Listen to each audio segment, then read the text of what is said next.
सियावर रामचंद्र की जय। हमारे राम आ गए। हमारे रामलला टेंट में नहीं रहेंगे, अब इस दिव्य मंदिर में रहेंगे। राम मंदिर सिर्फ एक मंदिर नहीं, हिंदुओं की आन बान प्राण शान सब कुछ है। राम मंदिर के इतिहास को जानना हम सब के लिए, खासकर हिंदुओं के लिए बहुत जरूरी है। इस इतिहास को जानने के बाद आपको पता लगेगा कि किस प्रकार से उसे कांग्रेस ने, बीजेपी ने, विश्व हिंदू परिषद ने, ब्रिटिश राज्यों ने, मुगलों ने और मुसलमानों ने इस देश में शासक किया। वो हिंदुओं के फेवर में था या उनके अगेंस्ट था। हमारी ये वीडियो भी हमारी हर वीडियो की तरह डिटेल्ड स्टडी के बाद बनाई गई है, जिसमें सिर्फ और सिर्फ तथ्यों के द्वारा पेश किया जाएगा। इसमें हमारा अपना कोई पर्सनल ओपिनियन नहीं है। स्टार्ट करते हैं अयोध्या से। जैसे पहले अवध कहते थे भगवान राम के समय में, जब वो राजा थे। भगवान राम के बाद उनका शासक उनके बेटे कुश ने संभाला, और जहां भगवान राम ने जन्म लिया था उस स्थान पर उन्होंने एक मंदिर बनाया जिसे कहा गया राम जन्मभूमि मंदिर। उसके बाद रघुकुल वंश की 44 पीढ़ियों ने वहां पे शासन किया। हजारों साल बीते और मंदिर धीरे धीरे फीके पड़ने लगे समय के साथ साथ। एक बार फिर से हिंदू राजाओं का दौर आया और उन्होंने प्रचंड रूप से भारत देश में राज्य किया। बात करते हैं 5वीं शताब्दी। समय आया विक्रमादित्य का। तब उन्होंने अपने राज्य के दौरान इन मंदिरों का, जो कि अयोध्या में बने हुए थे, दोबारा से निर्माण कराया। फिर धीरे धीरे देखते ही वो भी खत्म हुए। 8वीं 9वीं 10वीं 11वीं 12वीं खत्म हुई। शासन आया इस्लामिक शासकों का, जो कि ईस्ट की तरफ काफी बड़े लेवल पर बढ़ रहे थे। वो भारत में आते हैं, भारत पर आक्रमण करते हैं और भारत के मंदिरों को और जगह को हर प्रकार से लूट लेते हैं।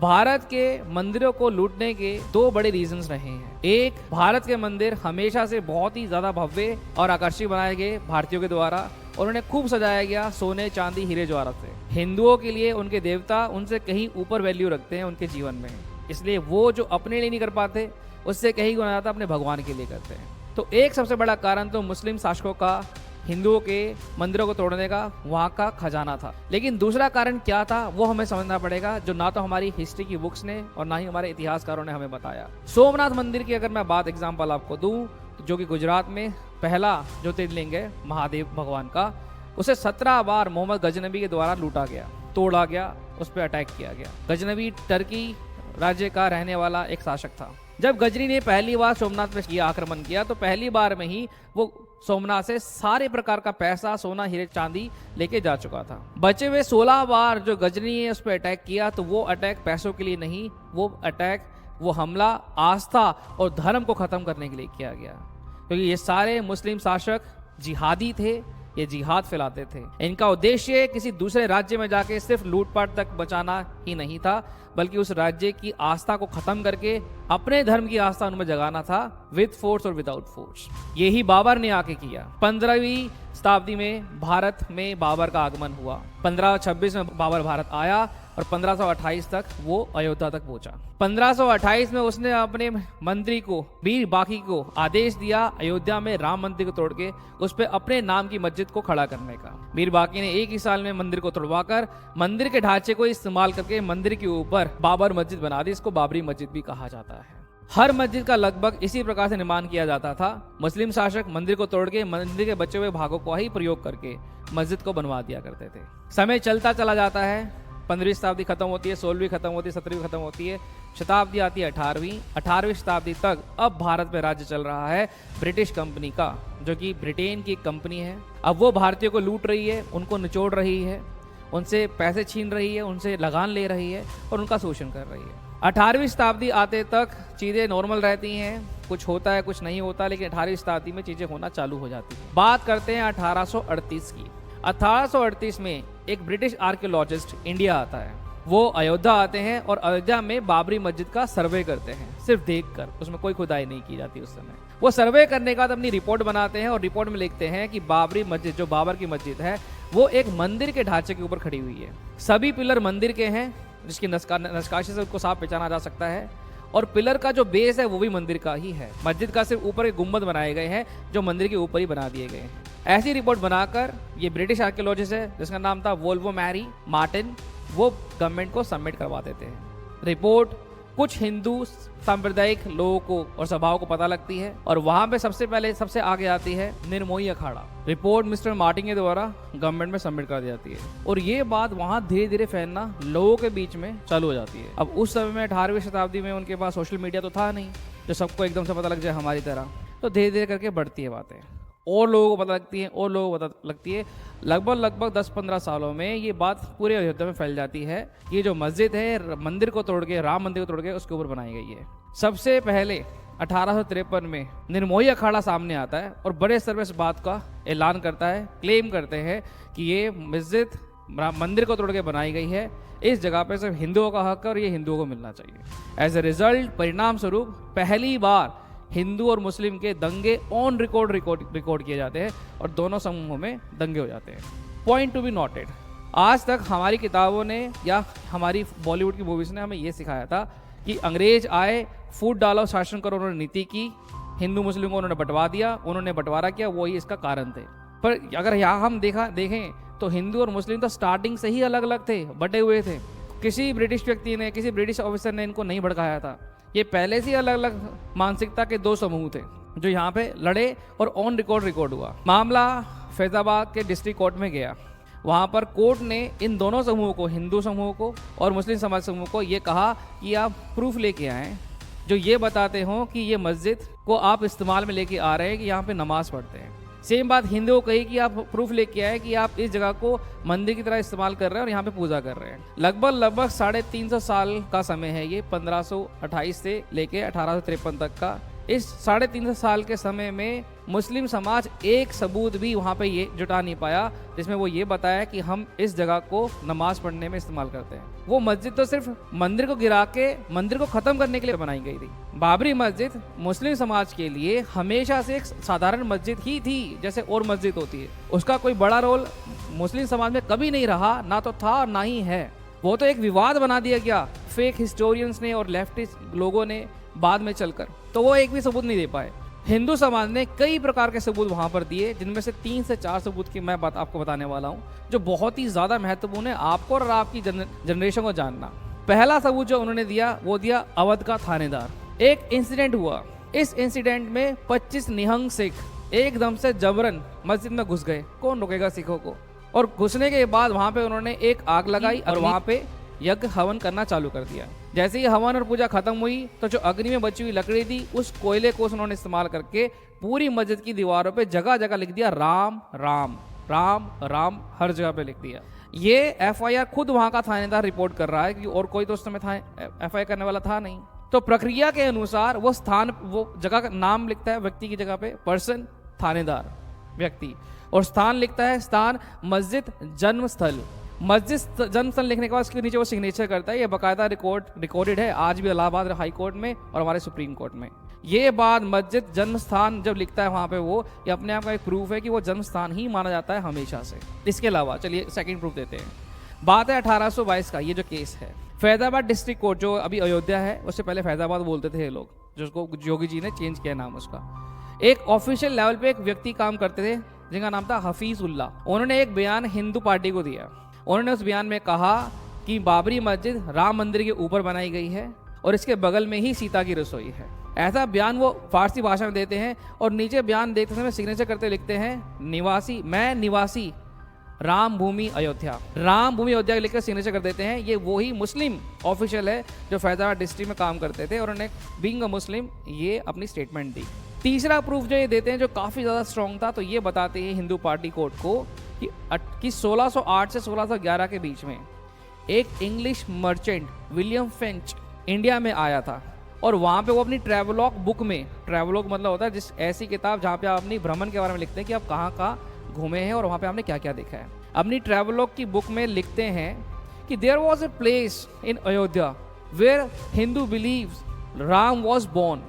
They call Ram as Ramlala and they call this place as Ram Fort।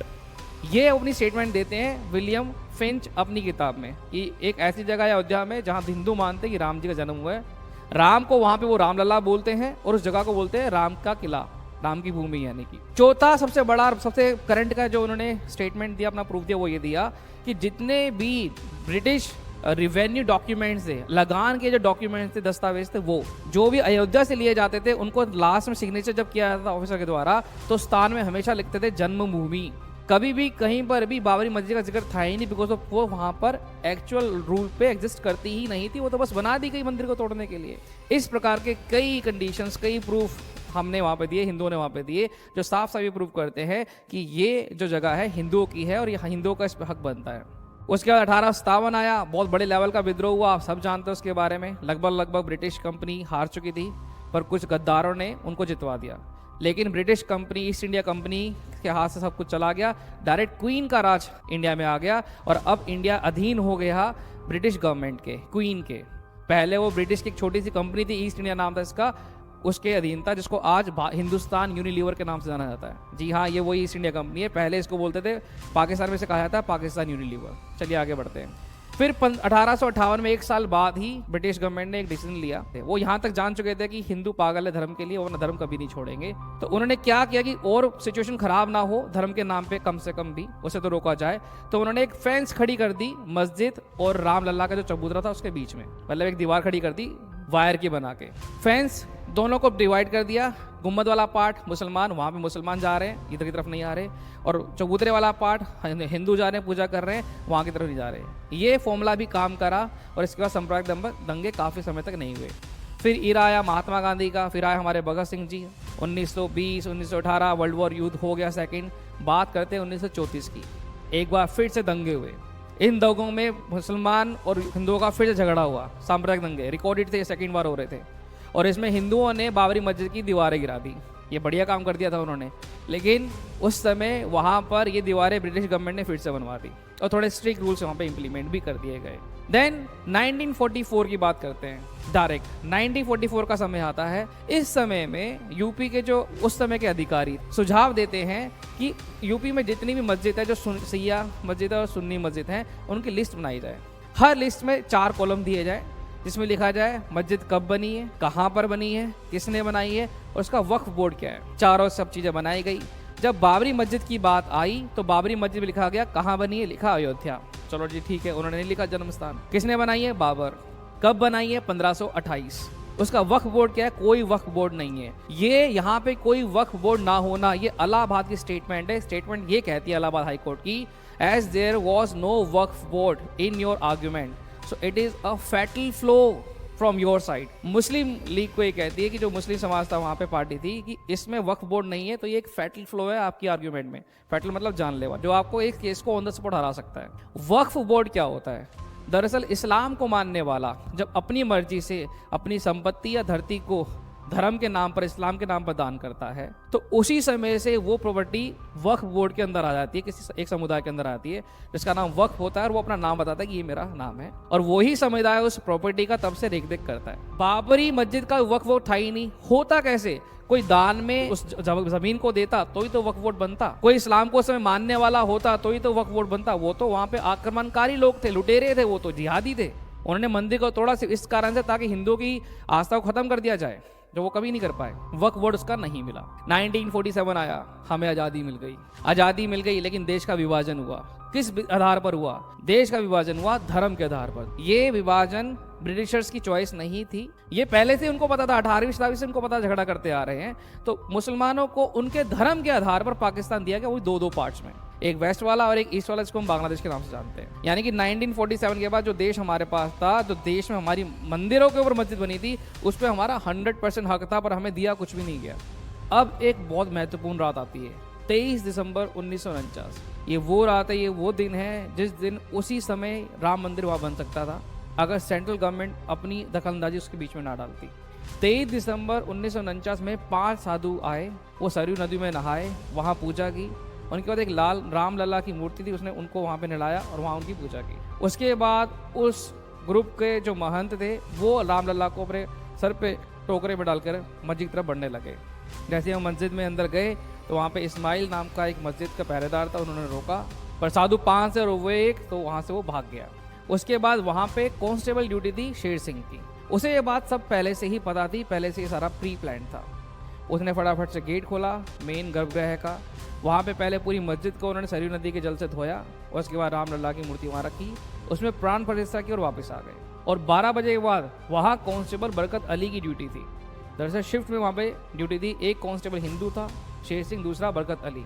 वो 1 बजे अली को उठाने गया और कहा कि चलो भाई, चलो मियाँ अपनी नौकरी कर लो। जैसे ही बरकत अली आए और उन्होंने देखा कि यहाँ तो मूर्ति रखी हुई है, तो उनको लगा कि ये एक दैवीय चमत्कार है, कोई आया तो है ही नहीं यहाँ पे। तो उन्होंने बोला चमत्कार हो गया, चमत्कार हो गया, चमत्कार हो गया। रामलला खुद प्रकट हो गए गर्भगृह में। ये बात पूरी अयोध्या में आग की तरह फैल गई और ये स्टेटमेंट उन्होंने अपने बयान के रूप में लिखवाई और ये स्टेटमेंट आज भी अयोध्या में बोर्ड्स पर लिखी हुई है। बरकत अली का जो स्टेटमेंट है, बयान है। अब ये बात यहाँ से यूपी से उड़ते उड़ते दिल्ली में पहुंची और जैसे सेंट्रल गवर्नमेंट में बात पहुंची तो वहां पे नेहरू जी की हड़बड़ाहट मच गई। अब देखिए हमारे हिंदुओं का भाग्य कैसा है। उस समय यूपी के चीफ मिनिस्टर थे पंडित गोविंद वल्लभ पटेल, यूपी के होम मिनिस्टर थे लाल बहादुर शास्त्री जी, इंडिया के होम मिनिस्टर थे वल्लभ भाई पटेल, इंडिया के prime minister Jawaharlal Nehru, India के प्रेसिडेंट थे राजेंद्र प्रसाद। ये सब वो लोग हैं जिनकी हमने हमेशा से बहुत इज्जत की है, पूजा की और आज भी करते हैं इनमें से कुछ की। लेकिन विधानसभा का विधान देखिए, सभी के सभी उस मूर्ति को वहां से हटाना चाहते थे। ये ऑन रिकॉर्ड है। मिस्टर नेहरू ने उस समय एक लेटर लिखा to the chief minister of UP और उन्होंने कहा it could have worse impact on Kashmir and our relation with Pakistan. इसका पाकिस्तान और कश्मीर से क्या लेना देना। और उन्होंने एक बड़ा सीरियस अटेम्प्ट किया कि हम मूर्ति को वहां से हटा देते हैं और अयोध्या में कोई पंडित ढूंढिए जो पंडित दोबारा से उस मूर्ति को चबूतरे पे लगा दे, कहीं और लगा दे और प्राण प्रतिष्ठा कर दे। इस बात पे यूपी के सीएम, यूपी के होम मिनिस्टर जो कि लाल बहादुर शास्त्री जी थे और हमारे होम मिनिस्टर सब अग्री थे। लेकिन वहां पे एक राम भक्त बैठा हुआ था। वहां के कमिश्नर ने ये अपने आगे लेटर दिया ज्वाइंट कमिश्नर को, जिनका नाम था के नायर। जब उनको पता लगा ये बात इस तरह से कही जा रही है करने की, तो उन्होंने साफ इनकार कर दिया कि ये मैं काम मैं नहीं करूंगा। और ऐसी बात सिर्फ एक वही ऐसा व्यक्ति कर सकता है जिसको हिंदुओं की श्रद्धा के बारे में 1% भी ज्ञान ना हो कि वो कितनी श्रद्धा अपने भगवान में रखते हैं। और ना ही ऐसा कोई साधु आपको अयोध्या में क्या पूरे भारत में कहीं मिलेगा जो इस काम को करने के लिए राजी हो जाएगा। तो उन्होंने साफ इनकार कर दिया। अगले दिन फिर उनके पास एक लेटर आया, उनको कहा कि नहीं आप इस स्कीम को इम्प्लीमेंट कीजिए। सेंटर से आया था, उन्होंने फिर इनकार किया और अपना इस्तीफा देना सही समझा। पर उन्होंने एक उपाय समझाया कि मूर्ति को आप वहीं पड़े रहने दीजिए, रखे रहने दीजिए, वहाँ पे पूजा अलाउ कर दीजिए, पर दोनों पार्टी को वहाँ पे जाना मना कर दीजिए, किसी की एंट्री बैन कर दीजिए। तो ये वो सिचुएशन थी, वो कंडीशन थी जहाँ पे दोनों पार्टीज का, हिंदू और मुस्लिम दोनों को जाना बाबरी मस्जिद पे गवर्नमेंट के द्वारा बैन किया गया। और उसके बाद ये मैटर चला गया कोर्ट में और वहाँ से ये विवादित क्षेत्र बन गया। कुछ साल बीतते हैं, लगभग 10 साल, और समय आता है 1959 का। निर्मोही अखाड़ा एक केस फिर से कोर्ट में फाइल करते हैं और इस बार ये कहते हैं कि राम जन्मभूमि का पूर्णतः अधिकार हिंदुओं को दे दिया जाए। यहाँ सदियों से पूजा होती आ रही है जो अभी भी हो रही है, और अब तो यहाँ पे राम लला भी प्रकट हो गए हैं। इस पे अधिकार सिर्फ और सिर्फ हिंदुओं का ही बनता है। यहाँ ये पहली बार था जब कोर्ट जो है इस मैटर को संबोधित करता है विवादित क्षेत्र के नाम से, कि ये एक विवादित क्षेत्र है, इसका डिसीजन ऐसे नहीं दिया जा सकता। यहाँ के बाद राम जन्मभूमि को विवादित क्षेत्र ही कहा गया, जब भी लॉ की लैंग्वेज में कहा गया। इसके 2 साल बाद ही मुस्लिम सुन्नी बोर्ड ने केस फाइल किया और वो उन्होंने कहा कि हमें पूरा क्षेत्र दे दिया जाए, क्योंकि यहाँ पे पहले भी जो मस्जिद थी वो अभी भी है और इसका रखरखाव मुस्लिम्स करेंगे। कोर्ट ने फिर से स्टेटमेंट रिपीट की कि एक विवादित क्षेत्र है, इसका डिसीजन अभी नहीं दिया जा सकता। ये केस 20-25 साल तक ऐसे ही पड़ा रहा, कुछ खास इसमें सुनवाई नहीं की गई। साल आता है 1980 का। अब तक में बीजेपी अपने अस्तित्व में आ चुकी है, लाल कृष्ण आडवाणी, मुरली मनोहर, अटल बिहारी वाजपेयी के नेतृत्व में।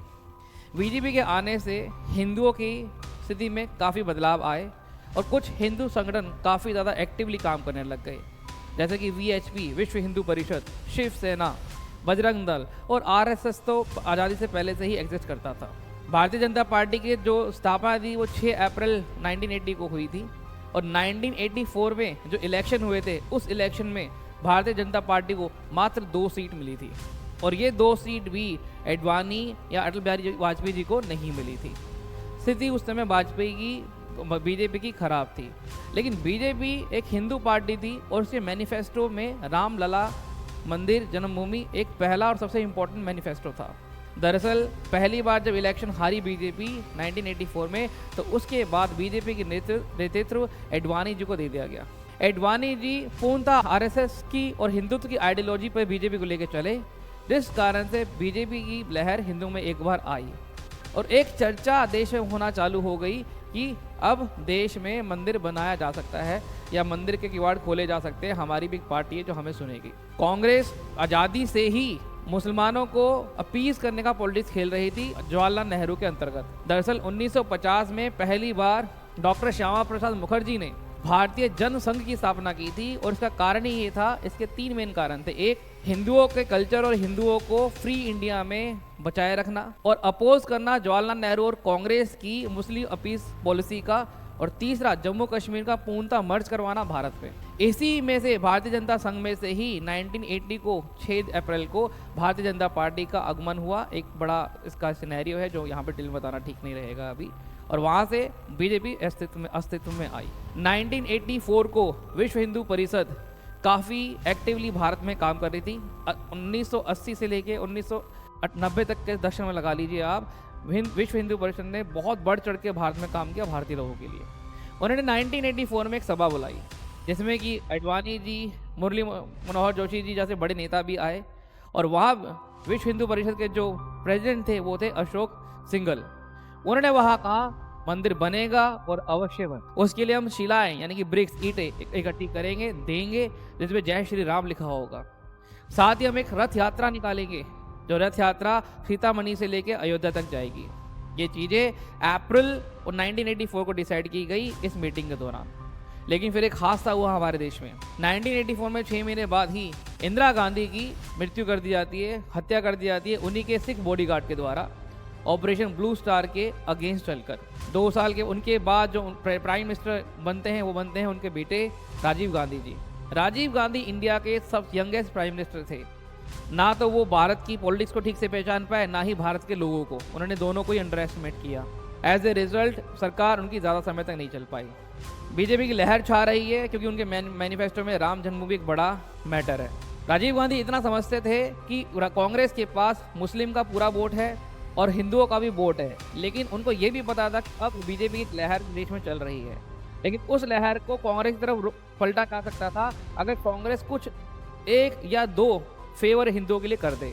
यानी कि यहाँ पे धर्म से रिलेटेड पॉलिटिक्स राजीव दीक्षित खेलने जा रहे थे, वो पूरा माइंड बना के बैठे हुए थे। पर उसी के बीच में एक छोटा सा इंसिडेंट हो गया। हम भारतीयों का नसीब थोड़ा सा खराब रहा है पिछले 300-400 साल में। हर जगह पे जो कुछ अच्छा होने वाला था, भले वो सुभाष चंद्र बोस जी का प्राइम मिनिस्टर बनना हो इंडिया में या इंदिरा गांधी की हत्या हो, कुछ ना कुछ गड़बड़ हो जाती है। एक केस सामने आया, शाहबानो केस के बारे में आपने सुना होगा, काफ़ी बड़े केसेस में से एक था। एक मुस्लिम महिला थी जिसका डिवोर्स होता है अपने पति अहमद खान से, और ये बदले में मेंटेनेंस क्लेम करती है।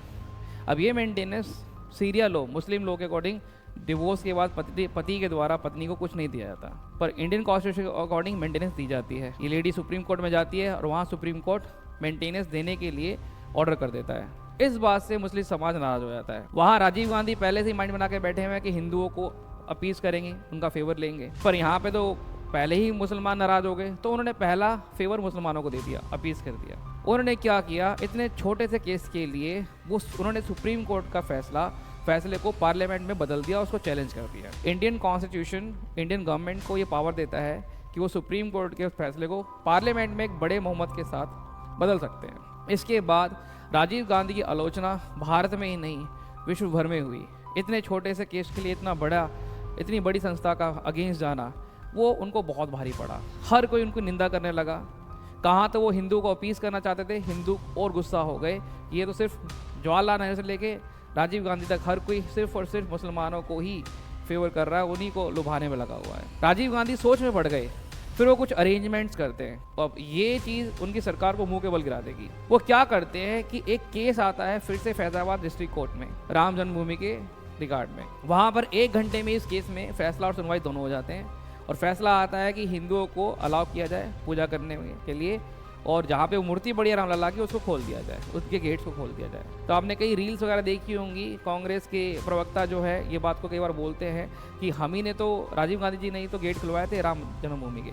तो हिस्ट्री जानना देखो कितना ज़रूरी है, सही हिस्ट्री जानना। वो कैसे उल्लू बनाते हैं आपका। वो तो अपीजमेंट पॉलिटिक्स यहाँ पे कर रहे थे। हिंदू खुश हो गए विश्व हिंदू परिषद वैसे ही चरम सीमा पे था अपनी, जोर शोरों से काम कर रहा था। लोगों को लगा कि आज मंदिर खुला है कल मंदिर बनेगा भी, आज गेट खुला है तो कल मंदिर बनेगा भी। मुसलमान बहुत ज़्यादा नाराज हो गए, माहौल ख़राब हुआ देश का। फिर से कोर्ट में दोबारा केस गया, कोर्ट ने दोनों ही समूहों पर फिर से पाबंदी लगा दी और फिर से वहाँ पे उस एरिया को बैन कर दिया। अब मुस्लिम भी नहीं जा पाएंगे और हिंदू फिर से नहीं जा पाएंगे। देखते देखते चीज़ें आगे बढ़ी और हिंदू फिर से नाराज़ हो गए। कहाँ हिंदू खुश होने वाले थे पर वो नाराज़ हो गए। पर इसके बाद एक चीज़ और आई, राजीव गांधी यहीं तक नहीं रुके। उनके दौरान, उनके कार्यकाल के दौरान एक बहुत बड़ा स्कैम हुआ, वोफर स्कैम, जो कि एक काला धब्बा है कांग्रेस के ऊपर। कई स्कैम में से ये भी एक बहुत बड़ा स्कैम उन्होंने किया था। एज ए रिजल्ट इलेक्शंस हुए 1989 में और कांग्रेस हार गई, लेकिन बीजेपी को बहुत बड़ा बहुमत मिला। बीजेपी जो 1984 में सिर्फ 2 सीट जीती थी, अब 1989 में वो 86 सीट जीत चुकी है। ये बहुत बड़ा नंबर है, बहुमत के तो आसपास भी नहीं है पर बहुत बड़ा नंबर है। बीजेपी और नेशनल फ्रंट से वीपी सिन्हा और लालू प्रसाद यादव, इन सब ने मिलके नेशनल फ्रंट को अपना सहयोग दिया और एक गठबंधन की सरकार बनाई। अब 25 सितंबर 1990 को लाल कृष्ण एडवाणी घोषणा करते हैं कि अब हम एक रथ यात्रा करेंगे जो गुजरात के सोमनाथ से अयोध्या तक जाएगी, जिसमें हम 10,000 किलोमीटर का डिस्टेंस कवर करेंगे और इसमें से हर जगह से हम कार सेवकों को अपने साथ इकट्ठा करेंगे और अयोध्या में पहुंच के कार सेवकों की पहली सर्विस हम लेंगे। जहाँ जहाँ से ये रथ यात्रा निकलती है वहाँ वहाँ दंगे और वहाँ का माहौल खराब होना चालू हो जाता है। मुसलमान इस यात्रा को हर प्रकार से रोकते हैं। जहाँ वो आबादी में जाता है वहाँ वो झगड़ा करके रोकते हैं और जहाँ वो सिस्टम में अपनी पहचान रखते हैं वहाँ सिस्टम से दबाव डलवाते हैं, पर वो रोक नहीं पाते। दिन आता है 23 अक्टूबर का। इसका दिन फिक्स किया जाता है कि हम 30 अक्टूबर तक अयोध्या पहुँचेंगे कार सेवकों के साथ और 23 अक्टूबर तक वो पहुँचते हैं समस्तपुर के विलेज, समस्तपुर में, जो कि बिहार में पड़ता है। बिहार में लालू प्रसाद यादव बैठे हैं जो कि बीजेपी को एक आंख पसंद नहीं करते। लालू प्रसाद अपने डीआईजी को कॉल करते हैं और कहते हैं इस रथ यात्रा को रुकवाइए और एडवाणी जी को अरेस्ट करवाइए। डीआईजी वही करते हैं जो उनके सीनियर उन्हें कहते हैं। रथ यात्रा रुकवा दी जाती है और एडवाणी जी को बंदी बना लिया जाता है। अरेस्ट तो नहीं किया जाता पर बंदी बना के 10 दिन के लिए एक धर्मशाला में बिहार में रखा जाता है। अब ये सारा मामला है 23 अक्टूबर का। हमें 30 अक्टूबर तक कार सेवकों को अयोध्या पहुँचना है, सबको पता लग चुके ये बात। 30 अक्टूबर का दिन आता है, सभी के सभी कार सेवक, लगभग 2 लाख कार सेवक अयोध्या पहुँचते हैं। अयोध्या पहुँचते हैं और वहाँ पर देखते हैं कि कोई बड़ा लीडर नहीं है, वो थोड़ा भड़क जाते हैं, मस्जिद की तरफ जाने की कोशिश करते हैं। तो उस समय यूपी में मुलायम सिंह यादव की सरकार थी। मुलायम सिंह यादव की सरकार ने उनके ऊपर डंडे बरसाए। जब वो नहीं रुके तो उनके ऊपर उन्होंने गोलियां चलवाई। 30 अक्टूबर गोलियां चलाई जिसमें कि 5 कार सेवकों की हत्या हुई। गोलियां ऐसे चलाई जा रही थी जैसे कि वो ब्रिटिश सरकार है और वो हिंदुस्तान है और आज़ादी से पहले का सीन चल रहा है। यूपी की सरकार से हिंदू पूरे तरीके से असंतुष्ट हो गया और गुस्से में भर गया। मुलायम सिंह यादव को मुल्ला सिंह यादव कहा जाने लगा और एक बहुत बड़ा धब्बा यादव परिवार पर रख दिया कि उन्होंने कार सेवकों की, हिंदुओं की हत्या की। इसी समय 2 नवंबर को ही कोठारी ब्रदर्स की भी हत्या कार सेवकों में हुई थी, जो काफ़ी फेमस है। कार सेवक वैसे है क्या? ये कोई इंग्लिश वर्ड नहीं है।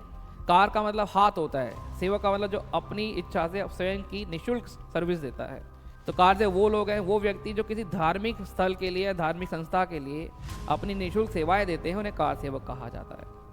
ये कार सेवक जो लगभग 3 लाख की संख्या में थे, इनकी आंखों में सिर्फ और सिर्फ राम मंदिर और इनके मुंह पे जय श्री राम के नारे थे। ये इनका कोई पॉलिटिकल एजेंडा नहीं था, ये सिर्फ अपनी आस्था से अपना मंदिर दिखना चाहते थे। इसके अलावा इनकी कोई गलती नहीं थी, लेकिन उनको बहुत बड़ा नुकसान इसका झेलना पड़ा। अब 1991 में राजीव गांधी जी की भी हत्या हो जाती है, उनको असैसिनेट कर दिया जाता है, एक बम ब्लास्ट में उनकी हत्या हो जाती है।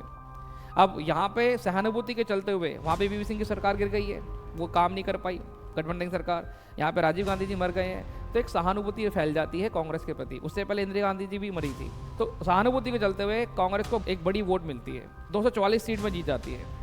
लेकिन यूपी में मुलायम सिंह को मुंह के बल गिरना पड़ता है, बीजेपी वहाँ पर जीतती है और वो 221 सीट से वोट वहाँ पर लेती है। अब प्राइम मिनिस्टर बनते हैं इंडिया के नरसिम्हा राव जी और चीफ मिनिस्टर बनते हैं यूपी के कल्याण सिंह।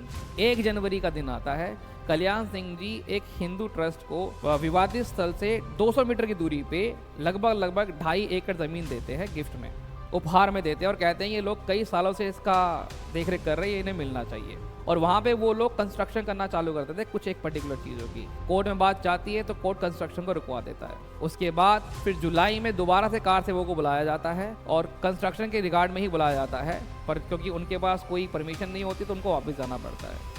अब सेंटर में है कांग्रेस की सरकार और यूपी में है बीजेपी की सरकार, तो एक तनाव इन दोनों के बीच में था। नरसिम्हा राव जी एक बहुत ही समझदार प्राइम मिनिस्टर थे और बड़े पॉलिटिशियन थे, तो उन्होंने इन दोनों की एक मीटिंग बुलाई दिल्ली में। ये मीटिंग जुलाई में बुलाई गई थी, जिसमें कि सुन्नी बोर्ड के लोगों को बुलाया गया और विश्व हिंदू परिषद के लोगों को बुलाया गया, पर इसका कुछ निष्कर्ष नहीं निकला। यहाँ विश्व हिंदू परिषद बड़ी ही एक्टिवली काम कर रहा था और उन्होंने पहले से डिसाइड कर रखा था हम दिल्ली में अपनी भी एक मीटिंग करेंगे। उन मीटिंग में शाम के वक्त उन्होंने डिसाइड किया कि 6 दिसंबर 1992 हम कार सेवक दिवस मनाएंगे, सेवकों को संबोधित करने के लिए उनकी याद पे। ये 6 दिसंबर 1992 ये वही दिन है, वही डेट है जिस समय बाबरी मस्जिद तोड़ी थी और ध्वस्त कर दी गई थी। तो ये काफ़ी इंपॉर्टेंट है, इस पर चलेंगे।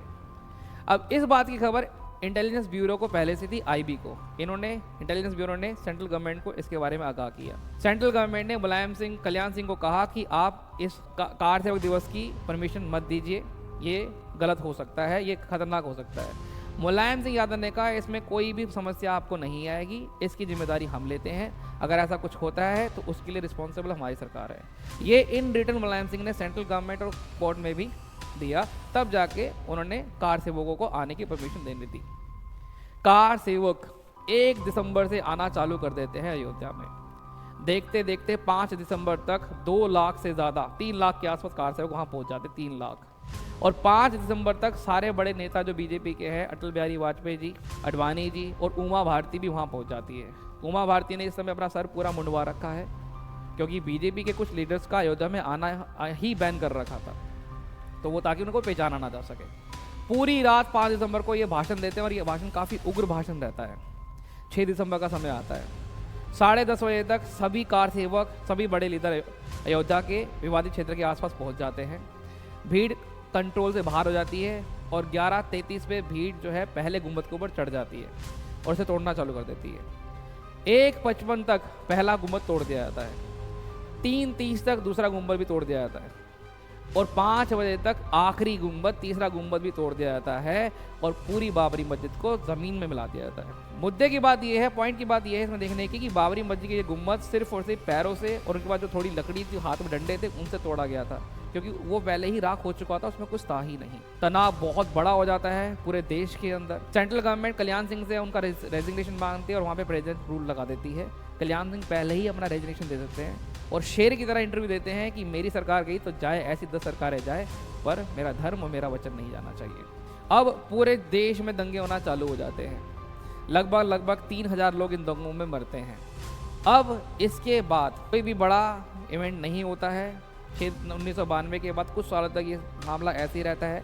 समय आता है 2001 का, विश्व हिंदू परिषद एक बड़ी घोषणा करती है। अब सन 2001 में विश्व हिंदू परिषद एक बहुत बड़ा और कड़ा संदेश सेंट्रल गवर्नमेंट को देती है। सेंट्रल गवर्नमेंट इस समय बीजेपी की है, तो कहती है या तो आप खुद मंदिर बनाइए, नहीं तो फिर हम मंदिर बना देंगे, अब बहुत हो। और साथ में विश्व हिंदू परिषद बोलता है कि हम मंदिर बाबरी मस्जिद की बरसी के दिन 6 दिसंबर को बनाना चालू करेंगे और इसे मात्र 1 साल में पूरा बना देंगे। अटल बिहारी वाजपेयी जी इस समय पूरी तरीके से फोकस थे साइंस एंड टेक्नोलॉजी और फाइनेंशियल स्टेट्स पर। वो इंडिया को एक अलग दिशा में लेके जाना चाहते थे, तो कहीं ना कहीं थोड़ा सा उनका झुकाव मंदिर वाले मामले से अलग हो गया था। एक समय था 1980 का, अटल बिहारी वाजपेयी से थोड़ी दूरियां आरएसएस ने भी बना ली थी, क्योंकि अटल बिहारी वाजपेयी से हमेशा से धर्म को थोड़ा सा कम वैल्यू दी है हमेशा से as compare to other factors. 1980 में आरएसएस ने अटल बिहारी जी की बजाय इंदिरा गांधी को चूज करने का फैसला किया था और इस बात को इंडियन एक्सप्रेस में अटल बिहारी जी खुद एक आर्टिकल में लिखते हैं। वो लिखते हैं, Indira Gandhi might further be the Hindu agenda of RSS much more than me. तो ये थोड़ा सा डिफरेंट है, पर हाँ ये सच। उसके बाद 2002 सन होता है। 2002 सन में विश्व हिंदू परिषद अपनी बोली हुई बात को सच करने के लिए फिर से कार सेवकों को बुलाती है, एक मीटिंग करवाती है। अलग अलग जगह से कार सेवक आते हैं अयोध्या में और मीटिंग होती है और फिर वापस चले जाते हैं। उनमें से कुछ कार सेवक गुजरात से आते हैं। ट्रेन के द्वारा वो गुजरात में जा रहे होते हैं कि बीच में गोधरा स्टेशन पर मुस्लिम समाज उस ट्रेन को रुकवा देता है और उस कोच को अलग करता है। पूरी प्लानिंग के साथ पेट्रोल वगैरह इकट्ठा किया जाता है और उस कोच को आग लगा दिया जाता है। आग इतनी भयानक थी कि उस आग में जलने वाले 58 लोग जो मरे थे उनके चेहरे तक नहीं पहचाने गए।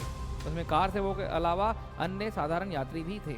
एज ए रिजल्ट वहाँ पे दंगे फैल जाते हैं। अब वो समय नहीं था कि जब आप बम ब्लास्ट कराएंगे और हिंदू चुप बैठे रहेंगे। कहीं ना कहीं हिंदू स्ट्रॉन्ग हो रहा था धीरे धीरे करके। उस समय वहाँ की सरकार थी श्री नरेंद्र मोदी जी, चीफ मिनिस्टर वहाँ नरेंद्र मोदी थे, बीजेपी की सरकार थी। इंडियन मीडिया ने, खासकर एनडीटीवी ने अपनी पूरी जान लगा दी, इंटरनेशनल मीडिया ने पूरी जान लगा दी ये बोलने के लिए कि ये दंगों में सिर्फ और सिर्फ हाथ नरेंद्र मोदी का है, पर वो एक भी सबूत नहीं जुटा पाए। हालांकि उस समय कांग्रेस काफ़ी स्ट्रांग थी और इसके बाद सेंटर में कांग्रेस गवर्नमेंट आई। 2003 आता है। उसके बाद 2003 में पहली बार इलाहाबाद 3 जजों की एक बेंच बनाती है और इस ज़मीन का मालिकाना हक की सुनवाई चालू करती है। ये पहली बार था इतने सालों में जब कि मालिकाना हक की सुनवाई चालू होने वाली है। वो एएसआई टीम को ऑर्डर देती है, आर्कियोलॉजिकल सर्वे ऑफ इंडिया, पुरातत्व विभाग, कि आप वहाँ खुदाई कीजिए और देखिए कि वहाँ पे क्या निकलता है। और उनको स्ट्रिक्ट इंस्ट्रक्शन दी गई कि खुदाई के समय मुस्लिम पार्टी और हिंदू पार्टी दोनों पार्टी के लोग वहाँ रहेंगे। खुदाई में जो भी निकलेगा उसको रिकॉर्ड करके आप दोनों पार्टी के सिग्नेचर्स लेंगे। ऐसा ही किया गया।